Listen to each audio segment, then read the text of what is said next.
Hello, ladies and gentlemen. Eddie Marcus here again.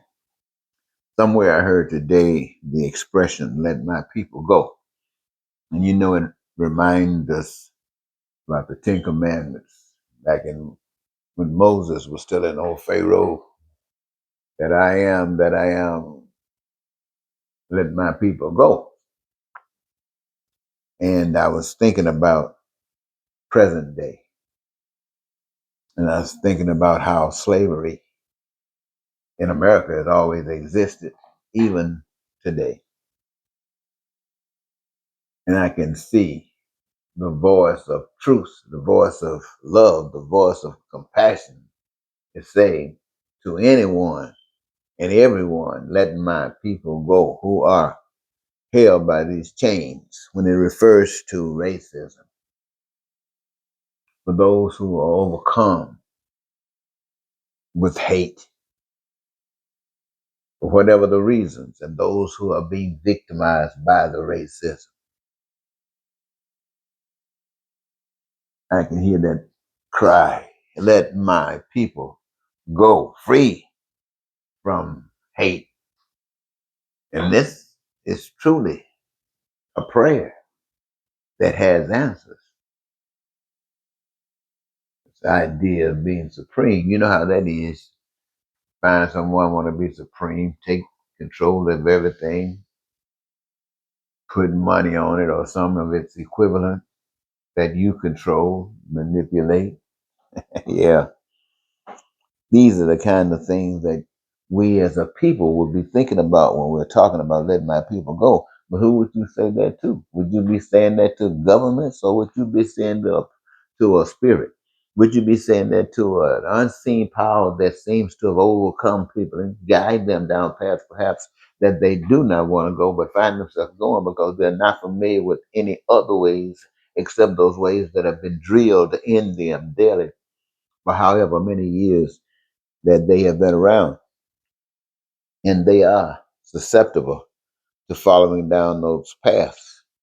I heard somewhere somebody said that some powers that be, especially in America where we've been taught, that there come a day when the tail will be the head, and the head will be the tail.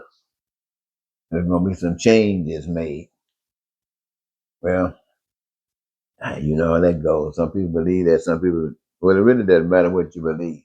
They just hear it, and it is what it is. But will something like that ever happen? Will something like that ever happen? I heard another lady says, our biggest problem is that since we do not believe in Jesus, as she said, as far as Christianity is concerned, and we can't because the truth of it is that you don't believe in your racist and Jesus being black, you can't love Jesus if he's black. So it just make it seem as if every way it turns that you're a hypocrite.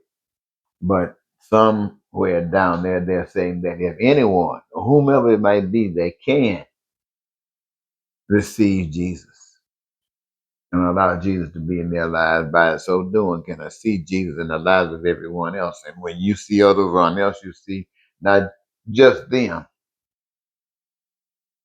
you see the Jesus in them. And by seeing the Jesus in them, that old animosity, that other stuff that made it so easy for you to despise or get upset at other people will demise or just dissipate because of the fact that you know that Jesus that's in you, that's controlling, manipulating, that spirit is in someone else and causing the same things happen. And when those kinds of things happen, you're concerned about what people do. You're concerned about what people have to go through. You're concerned about if people say, for instance, if you've got a system of government where people are losing their certain benefits that have been set aside to aid them, to assist them in making life, livable. Food like food, a SNAP, or food stamps, whatever you might want to call it, a Medicaid, whatever benefits you might be able to get from Medicaid that so many people are in desperate need of. Talking about things like uh, the benefits that even come from people who get caught up in all kinds of other things when things don't work for them. You find out that when things don't work for certain people, it works for some, but does not work for others. Then when those doors are shut, it opens up perhaps doors that are not so admirable that people will choose to go through trying to satisfy what they couldn't satisfy some other way. I'm talking about legitimacy now.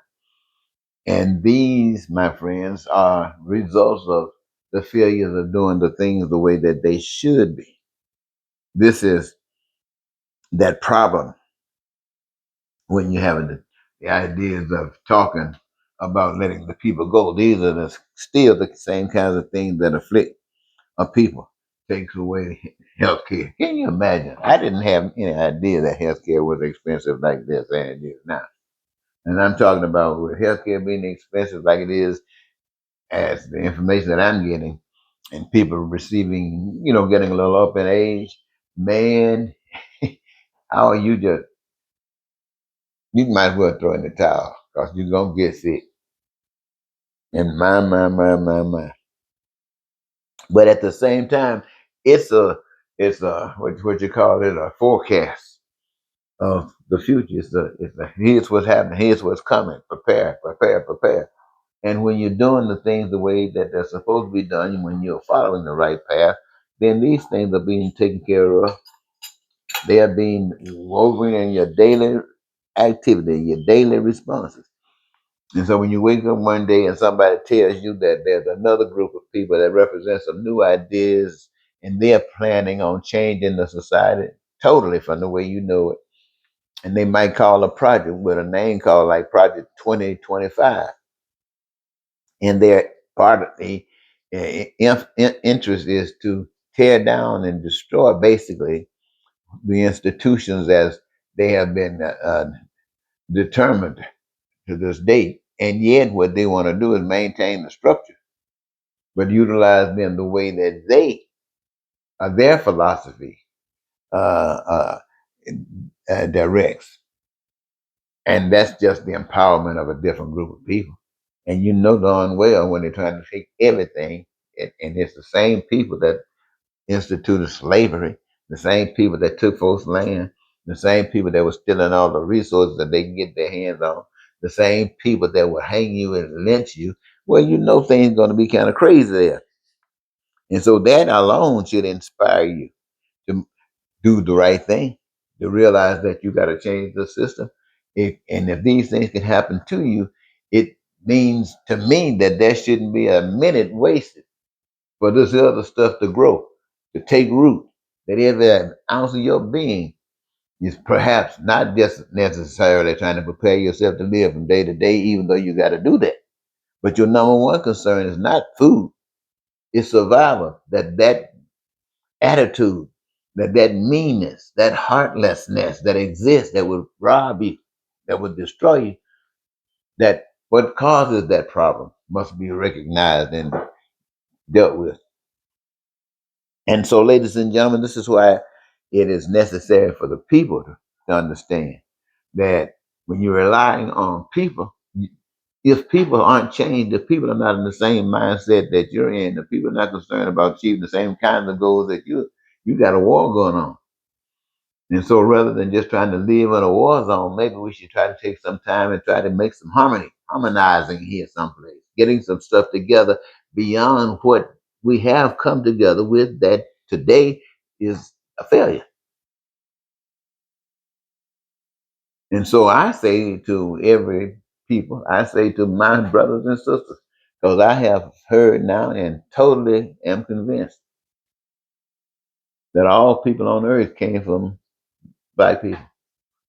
That black people are your parents. Black parents are the black people are the parents of the human race.